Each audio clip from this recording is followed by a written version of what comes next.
Hi,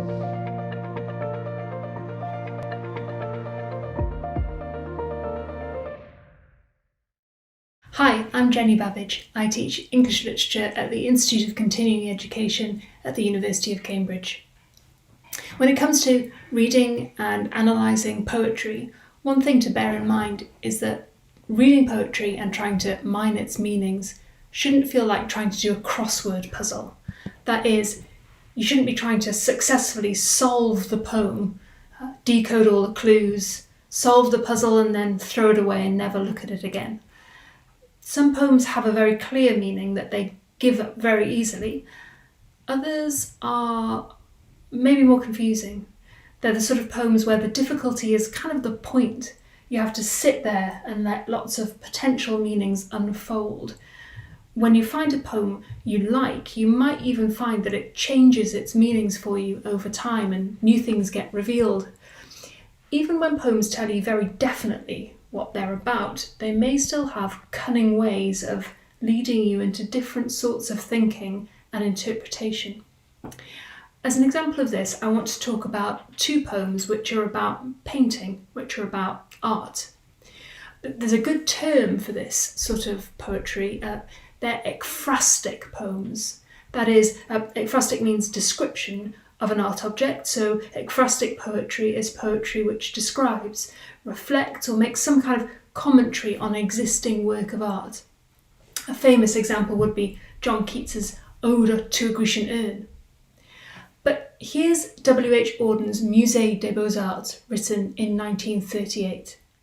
Auden's title is interesting because it isn't the title of the painting that it's going to describe, but it's the museum in which it hangs, the Musée des Beaux-Arts in Brussels in Belgium. The poem has something to teach us about the way the old masters, painters like Bruegel, treated epic, religious or sacred subjects. It's in paintings such as Bruegel's Census at Bethlehem that Bruegel shows us ordinary life going on just to the side of extraordinary events. And this is what Auden points out in his poem. In Bruegel's painting, children skate on a frozen pond, not especially interested in the lady going by on the donkey. Even when something really terrible is happening, as in a painting of the story from Matthew's Gospel where King Herod wanted to kill the infant Jesus and sent soldiers to kill all the children under 2 in Bethlehem. But even when these terrible things are going on, life in untidy spots, there's all this kind of animal life and village life going on, even in the midst of these terrible tragedies. Dogs go on with their doggy life. Bruegel's paintings are always full of such details, the sense of a jumble of lives going on all around. So these details make sense of those conversational first lines, that observation that Auden seems to throw over his shoulder as he makes his way through the gallery, that suffering is a part of everyday life. It doesn't take place in a special realm, and while something miraculous or terrible is taking place, other people in that marvellously paced fourth line are eating or opening a window or just walking dully along. Having set up that idea, Auden focuses on Bruegel's painting of the Fall of Icarus.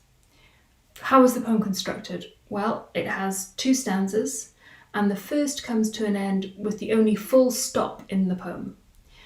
The first 2 lines of each stanza feel like a drawing of breath, the setting out of an argument, with their pauses for thought marked by colons and semicolons. The rest of the lines flow on, enjambment, slipping us from one observation to the next, and that conversational feeling again. If we have a look at the painting that Bruegel is talking about, the Fall of Icarus, it's a painting which has a kind of narrative quality. It's a painting which is telling the story of Icarus. You can see him just down in the corner there. All the rest of life is going on while this event is taking place. In just one small part of the painting, we've got the ploughman and the sheep. They're all looking somewhere else. We've got the busy life of a city beyond and ships on the sea. And just down, where you have to look carefully, are those little legs sticking out of the water where Icarus, who is the son of Daedalus, with his wings has flown too close to the sun The wax holding his wings together has melted and he's plummeted down into the sea. But most of the characters in this painting haven't seen that at all. Maybe there's just that one little sheep peering over the cliff who's seen what's happened to Icarus. But for the rest of them, nothing very important has happened. The rhyme scheme of the poem is irregular too. The poem uses end rhymes and perfect rhythms, sometimes in couplets like green or seen or away and may, but sometimes the rhymes are separated, shone, on, tree, be. This adds to the poem's sense of seeing things just off kilter. They're there, but they're not immediately observable. Perhaps there's a sense of order and chaos in conflict with each other.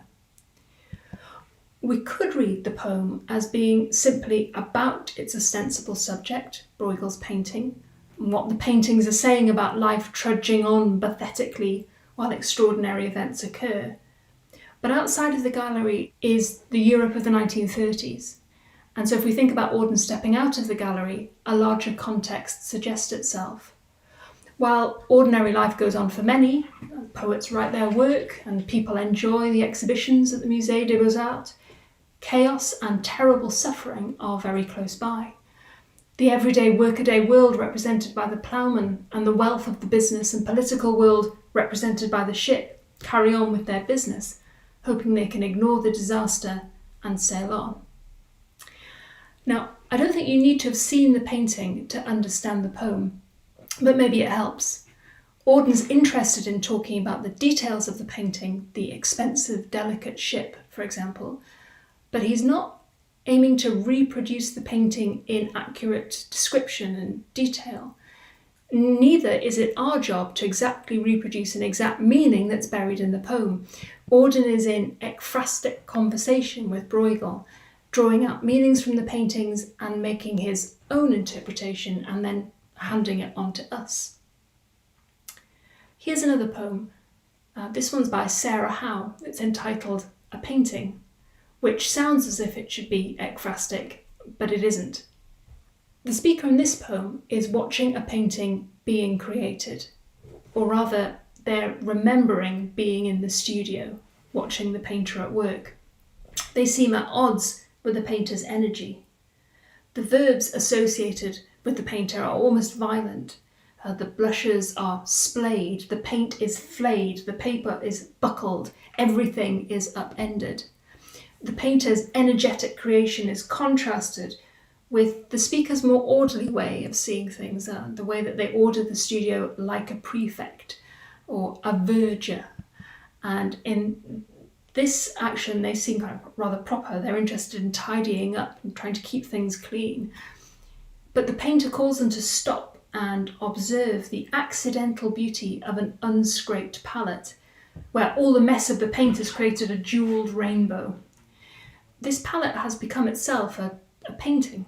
Note that rusty finger lighting on the speaker's elbow that's presumably covered in orangey yellow paint, and it's painting the speaker. If we call back to those words splayed and flayed and upended, there's a kind of erotic charge to them.